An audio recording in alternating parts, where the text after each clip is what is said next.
Ladies and gentlemen, podcasting since 2005. You're listening to Gamertag Radio.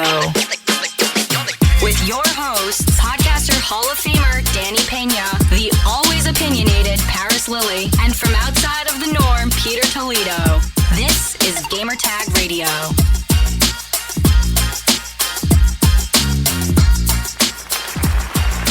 Thank you for listening to episode 1016 here at Gamertag Radio. This is your host Danny, and also joining me is Paris. Paris, it's been a while, man. What's going on, man? Hey, good afternoon. Actually, let me take that back. How's it going, cool cats and kittens? Wow, he took it there. He took it there. Holy smokes! Yo, we should intro everyone. It's like, how's it going, cool cats and kittens? That should be every show now. Yeah. Make sure to watch Tiger King, guys. It's a really good documentary, really good docuseries on Netflix. See, Paris was the one that started talking about it, and I started seeing other people. I'm like, you know what? Let me see what this is about. And man, I watched it, and I just had like my mouth open the whole time, man. I'm just going to say this for the record with Tiger King. Like, again, we're all in quarantine. I hope everyone's safe and doing well. But, you know, since we're all in quarantine together as we get through this pandemic with this virus outbreak, yeah, for the past, 5 or 6 days, I've just been absolutely obsessed with Tiger King. I've deep dived into the Reddit at this point. I've started listening to other Tiger King podcasts. I'm like consuming all the information that I can. There's this local sports talk radio show in Tampa where that's all they talk about because they got nothing else to talk about. They got the Hillsborough County Sheriff involved coming on. They're investigating Carol again. And look, I'm just going to say for the record, Carol did it. Carol did that. Don Lewis did. That's it. That's all you'll say. I'm just saying. Carol did it. Carol, you prove me wrong. She did it. Okay. All right. But yeah, like Pyro was saying, man, that's not really much to talk about. So one thing that I really want for you to listen to do is send us questions because we could definitely answer, fan mail questions. So I have a lot, which I'm going to save it for future episodes. Because this episode, we're going to be talking about an interview that Phil Spencer just had. Actually, it came out today on IGN. We're going to talk about that. And also, my friend Stealth, we're going to talk about the rumor about Mario 35th anniversary, about the whole remix of a bunch of Mario games coming out sometime this year, and a bunch of other things for the Nintendo Switch. So stay tuned for that. That's coming later on this episode. Great conversation. Great conversation, man. So head over to gamertagradio.com. Listen to our past episodes. Also, you can find us on any podcast app. Just search for Gamertag Radio. We're there. And look, we're all staying home right now, right? So this is a good time for you to stream all of our content, old and new. And yeah, man, actually the other day, Paris, I went to listen to the Phil Spencer interview from episode 1000. I'm like, you know what? I haven't heard it since I released it and I edited and everything. And man, that interview came out really good, man. I was very proud about that. And then I was like, how the hell we put it off? You know what I'm saying? So, but it was good. It was really good.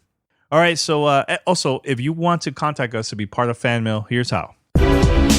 Send us your feedback or questions. Give us a call at 786-273-7GTR. Email us at fanmail@gamertagradio.com or leave a message on speakpipe.com/gamertagradio. All right, so Paris, I know we're going to be talking about Phil Spencer's interview from Xbox Unlocked. It just came out today. I believe they recorded this yesterday. And it was only Ryan, right? That was part of this interview? Yeah, it was Ryan McCaffrey. I can't even talk. I apologize. Ryan McCaffrey and Phil Spencer basically one-on-one for an hour. Oh, awesome. All right, so let's go from there, man. So when you compare our interview, it was very early. So there was not a lot of information out still. Can I pause you right there? Yeah. I don't think we should compare interviews. I don't.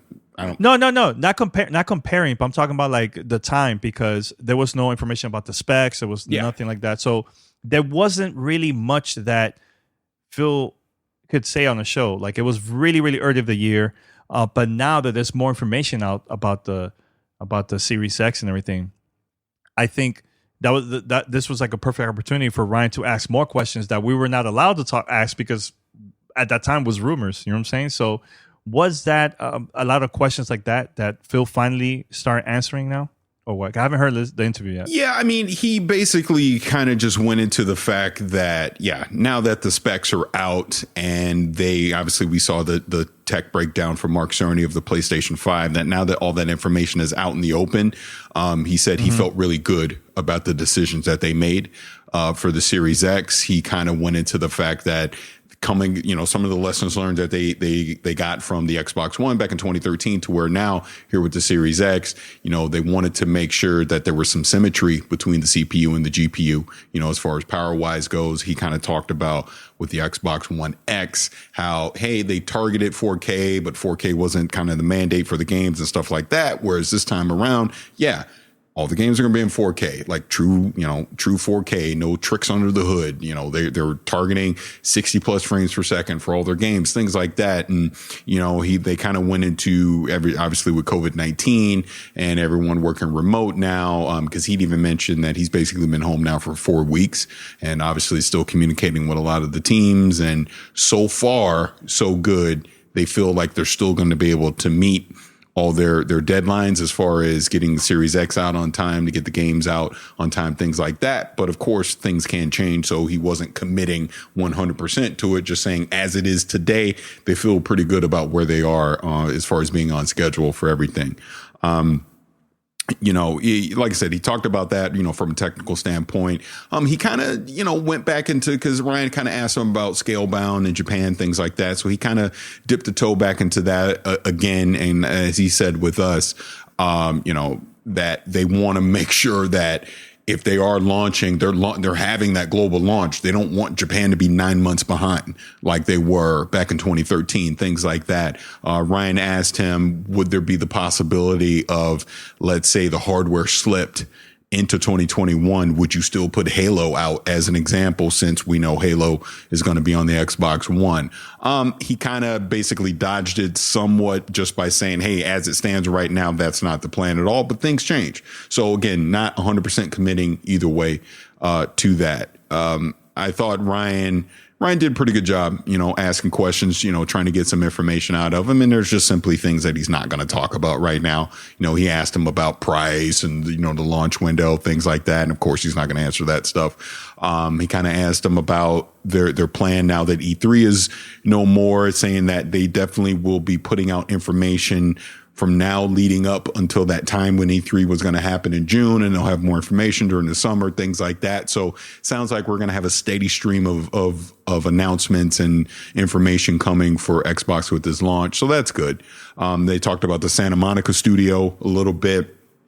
Again, he's not going to give up any information on exactly what they're working on, other than to say that he's very excited when he can finally start talking about what Santa Monica is working on. And just overall, they definitely have a roadmap for games. He's tired of talking about the roadmap. He actually wants to show us the roadmap. So that's exciting that they're confident about what they're going to come out, game lineup wise. But like I said, it went for an hour. It was really good with Ryan and himself. Again, Phil's always very candid. I felt like he wasn't dodging things that he could answer, and it wasn't like just it wasn't 90 or 60 minutes of marketing speak. Let's put it that way. Pretty candid interview, so I really enjoyed it. Yeah, that's the thing with Phil. Like, he's very open. I mean, if there's stuff he can't answer, he's not going to answer. So like with us, he was very open. So that's good that he's out there doing this. And honestly speaking, like, people are going to have more confidence when they see Phil doing these type of interviews, man, so that's really good to hear, man. Really good to hear. So was there anything about price or anything like that? Well, I'm not teases at least. Again, Ryan, like I said, Ryan's trying to get that stuff out. This is what he did say, which I did like. He said that, basically the Microsoft leadership, Satya Nadella, and I forget the CFO's name. I forget her name off the top of my head. He mentioned those two specifically, that they have the full support of the vision that Phil and the Xbox team has for the Series X. And all he said was, as far as pricing goes, again, he wouldn't say what it was going to be, but There is flexibility there if it's needed, but they feel good about the price that they want to put the Series X out at right now. I interpreted that as if the PlayStation 5 comes in lower than they expect it to, there's some flexibility there for them to lower the price if needed, basically potentially eat some cost if they need to, because they're not, it's just, again, he didn't say this specifically, but it just sounds like from what he said, and people can go listen to the interview for themselves, they're not going to make the pricing mistake that they did in 2013, where they put the Xbox $100 more than whatever the PlayStation 5 is going to be. I personally think even if it was $50 more, you can justify that. Clearly, if they can be the same price as whatever the PlayStation 5 is going to be, would be ideal. But I don't think we're going to see a scenario where the Series X is grossly priced over the PlayStation 5, unless, which we know we've not talked too much about, unless this Lockhart thing is real, which it sounds like it is. But if it's real and it's real for 2020, I don't think so personally. And I don't know if you want to get in that conversation about Lockhart or not, but that would be the variable in all this. If Lockhart's a thing and they feel like that'll be the thing they can use to justify as a lower price. I think, I can't remember if we talked about it or not, but I know my theory is they might announce it, but it's not for this year. It's going to be for next year. So similar to like Xbox One X, they'll show like a little trailer video of a teaser of that console, and then it'll say holiday 2021. I think that's what's going to happen. Yeah, I mean, I might as well just go into it now. And because, again, I speak my mind on Twitter, so I caught some heat over this after the PlayStation 5 reveal, and there was people were talking Lockhart. I agree with you. Lockhart is real. I just don't think Lockhart is a 2020 thing. I think Lockhart is a 2021 thing down the road. And because of that, if Lockhart were to come out in 2020, I just think that would be a mistake, because that would tell me that they're trying to use Lockhart to say, see, here, we have this at $399 and it does 1440p and 1080p and all this stuff. People are not going to pay attention to that. People are going to pay attention to whatever that Series X is priced at and compare that directly to whatever the PlayStation 5 is going to be. Because if you look at the technical specs of both, they're close enough. I mean, realistically, yeah, the Series X is the more powerful machine, but not so much more powerful that you're going to justify that thing being 600 and PlayStation 5 winds up being 400 or 450. People are going to be up in arms over something like that. I don't care what Lockhart is. I don't care what it's priced at. People are going to compare it directly to that Series X. And guess what? Lockhart is not going to be the thing to get a loyal PlayStation 4 owner to think twice about picking up a PlayStation 5 and picking up an Xbox. It's just not going to be. And I hear all the arguments, not everyone cares about 4K and all this stuff. That's fine. I get it.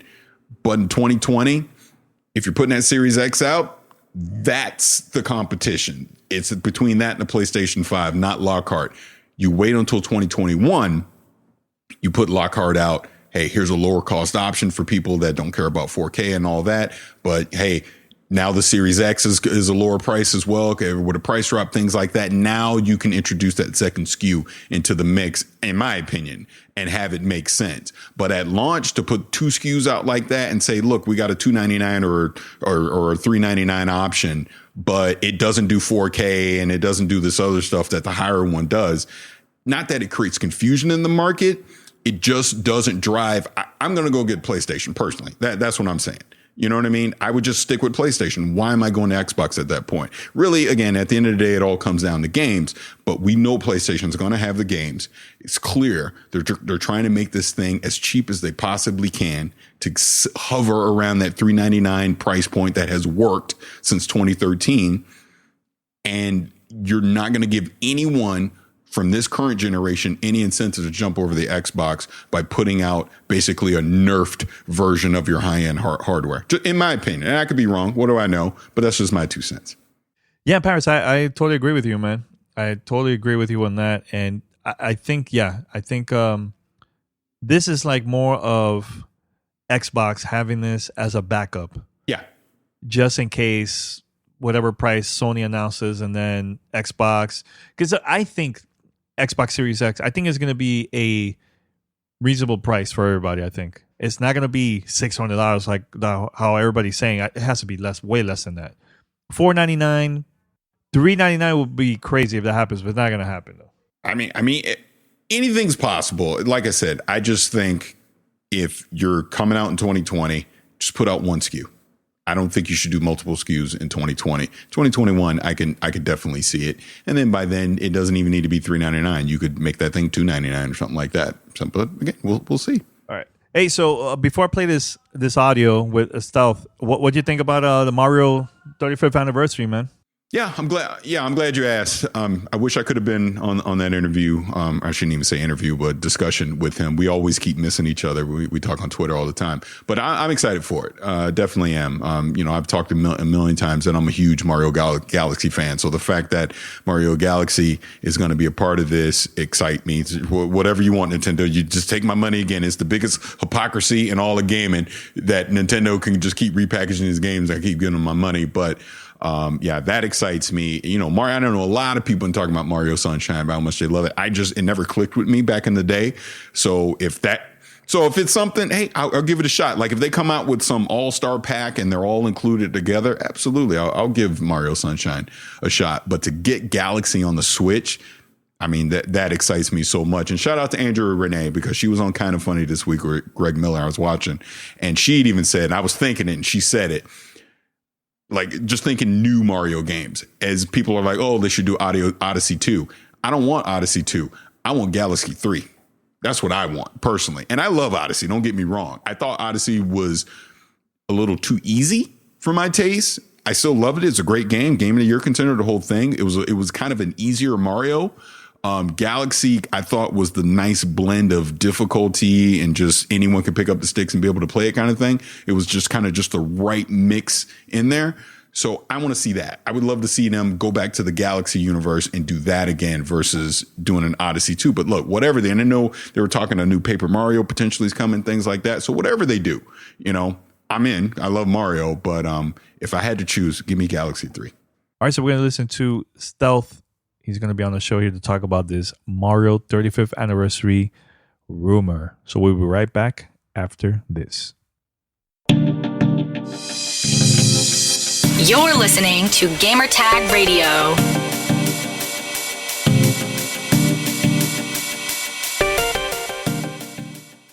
So my name is Stealth, and everyone knows me from Twitter, and I talk about Nintendo and RPGs a lot, and I'm very happy to be on.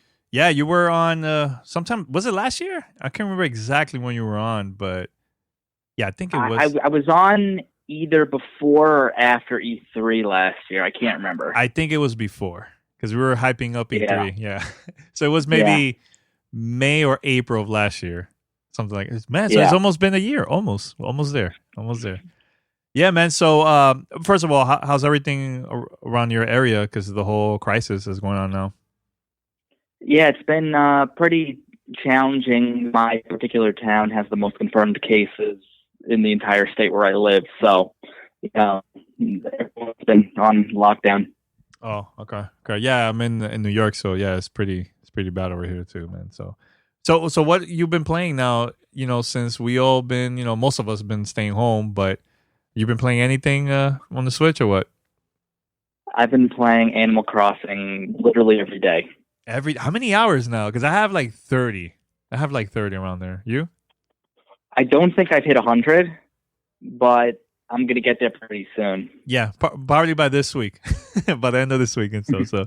Yeah.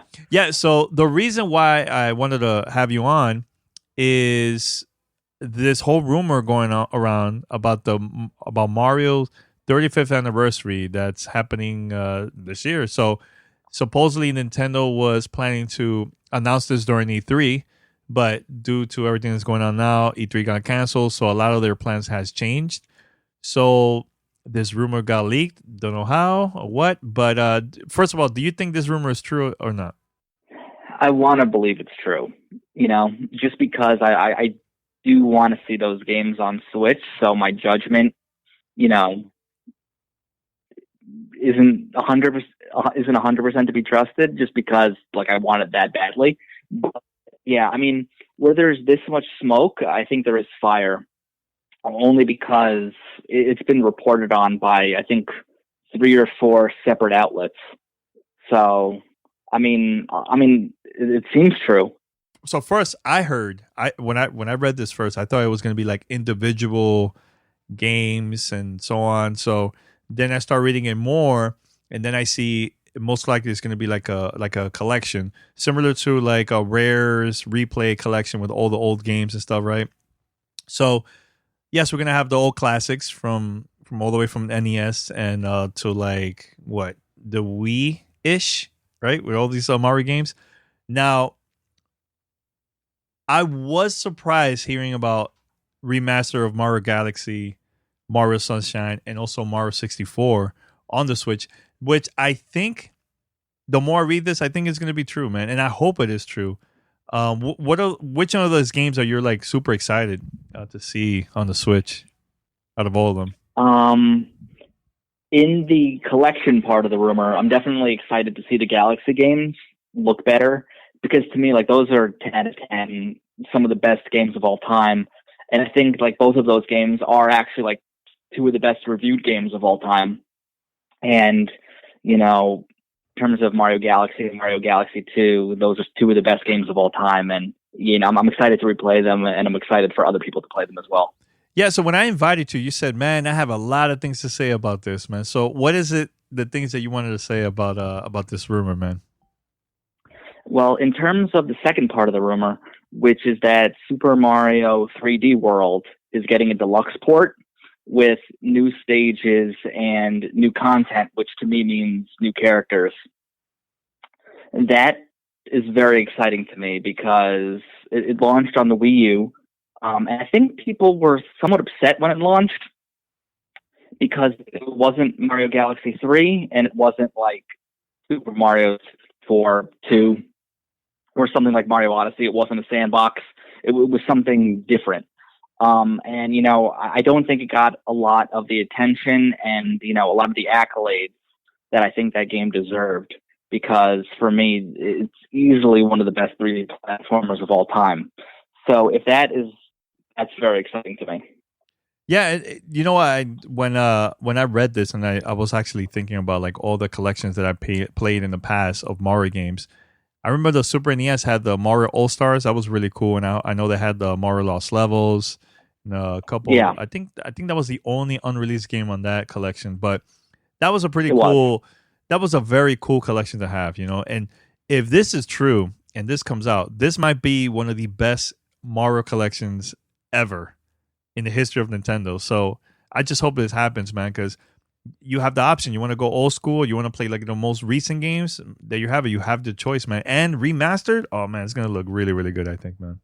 Yeah, and if they call it something like, you know, Super Mario 3D All Stars and use the same kind of moniker, yeah, I think that will sell incredibly well. Yeah, I think what they should also do is have, I don't know if you ever played the Sega collection, the Sega Genesis collection. They have like Streets of Rage, Sonic, and a bunch of other games that came out. So I love that they have history of like every time you highlight that game, there's like extra stuff there, like artwork, like a little history about each game, stuff that we don't know. And I think that would be cool to have that in this collection too. And also, the more you play Rare Replay, you also unlock like documentaries for each game and so on. So I would love to see if Nintendo would do something like that for this collection too, and not just add everything in there and that's it. You know, I think they should add just more than just the games too, right? Yeah, I mean, if they're touting it as like the 35th anniversary collection, yeah, I think it would be a good idea to include some artwork and maybe a blurb from Miyamoto about, you know, the development at the time or something like that. Yeah, I think that'd be a good idea. Yeah, man. Anything else, man, from this rumor, man? Anything else from you? Yeah. I mean, it's just very exciting because the first part of the rumor was about the collection of the older 3D games. The second part of the rumor was about Super Mario 3D World getting a deluxe port separately. And then the last part of the rumor was the fact that we're also getting a brand new Paper Mario game coming to Switch this year that's supposed to go back to the series roots. And that's also very exciting because I know the last few Paper Mario games have been a little divisive amongst fans, you know, in terms of the battle system and just how it feels a lot more action-y and a little bit less RPG-like than the earlier games. So to me, that's also very exciting, if we're going to get just, a brand new Paper Mario, because the last Paper Mario game came out, I think, in 2016, on the Wii, of course. So it's been about 4 years, since the last Paper Mario title. So that's also a very exciting part of the rumor. What are your followers been saying, man, ever since this news been going around since yesterday?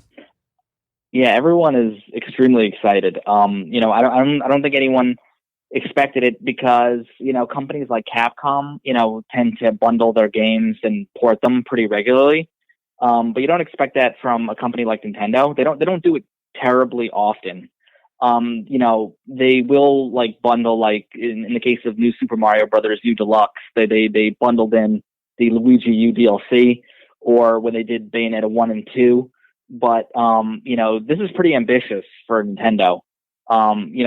Because we haven't had a enhanced, they haven't touched the 3D Mario games in terms of porting to a newer system since, I think, Super Mario 64 on the DS. I think that was the last time, because I know Sunshine's never gotten ported to another platform, and the Galaxy games really haven't, and 3D World hasn't either. So it's just very exciting. Yeah, and I think the reason why Nintendo is doing this is because there's going to be a whole new audience that are going to play this for the first time. And also, this is the best way for not only Nintendo Japan, but also in the States, they could promote the new theme park at Universal Studios, which originally that was going to be open now in I think in April, May, right before the Summer Olympics. And it's everything with Mario, right? That's the first thing they were planning to promote. And I think this is the game where people could play for the first time, and maybe that will get them hyped up to either travel to Japan in the future or wait until the new Universal Studios theme park of Nintendo will be that in Orlando, and also I believe in LA too. So what do you think about that? You think the timing is right for that? I think that was the original plan, right, for Nintendo? Yeah, I do think the timing is right. And that's kind of the one part of the rumor that I didn't 100% believe, that they were going to talk about the theme park and the movie at E3, because to me, they're always very game focused there. So that kind of didn't make too much sense to me, that they were going to include that news with the game stuff at the same time at E3. But yeah, I mean, it does seem like the stars are aligning for just a lot of crazy Mario news and, Mario content. What about this, man? Games like Mario RPG or stuff, games that we don't know it might be in a collection. Do you think that's even possible to see just random games that came out in the past of Mario that we don't know about that might be also part of this collection? Do you think so too, or no? I mean, anything's possible. I don't know if we have the full story yet, but in terms of Super Mario RPG, that the IP of that game is actually owned by Square Enix. So that might make things a little more difficult, but yeah. Could we see a Mario Party collection or a Mario Golf collection? Anything is possible. Could they announce maybe a Mario plus Rabbids 2, a sequel to the game that came out in 2017? Maybe. Mm-hmm. I think anything is definitely on the table. So there was a year that they had Luigi year, right? When was that? That was during the Wii U days. They had a celebration. Yeah, that was during the 3DS days. Yeah. Yeah. I think I want to say that was 2013, but I could be wrong. So most likely this is gonna be Mario year. Then most likely that's how probably it feels like it. Yeah. Yeah, that's really cool, man. Really cool.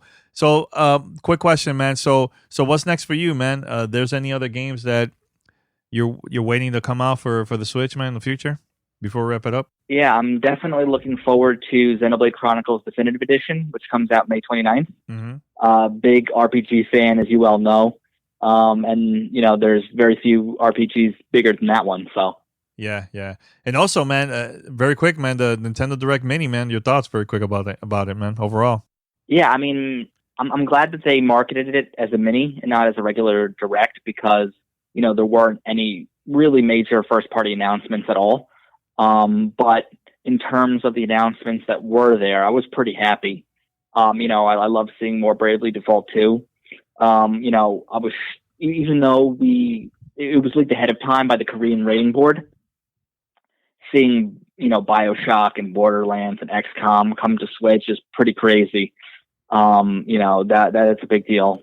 Yeah. And then, of course... I'm definitely going to play BioShock Infinite for sure all over again. I love that game so much, man. Yeah, and then, of course, kind of getting a sneak peek at who the next Smash Brothers character is.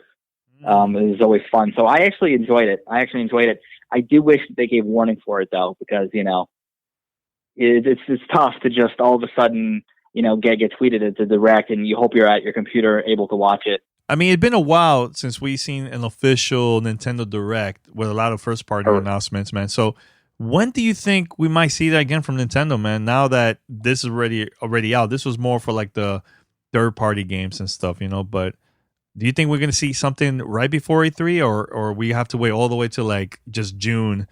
They probably will release something around that time digitally. Yeah, I do think that the next Nintendo Direct is going to come June, probably the same day that the ARMS character from Super Smash Brothers is coming. I can see the Direct, and then right after that video, we'll get, Sakurai's video. So I do think we will get like a major Direct in June. Okay, man. So one more time, man, mention your Twitter, if people want to follow you, man. I know you do a lot of giveaways. People want to follow you and keep up to date with the news and also giveaways. There you go. Yeah. Well, they can follow me at Stealth40K. Yeah, man. So make sure to follow him and let us know how was the conversation, man, if you like it or not, man. So I just want to say, Stealth, man, thanks a lot for joining in, man, and be safe, man, and hopefully we'll play some games online on the Switch. You gotta send me your friend code. Most likely it's probably full already, but just in case. Yeah, I will kick someone off for you. All right, there you go, man. All right, but thanks a lot, man, for the call, man. My pleasure. Thank you. All right, cool. This is Gamer Tag Radio. Voicemail at 786-2737-GTR.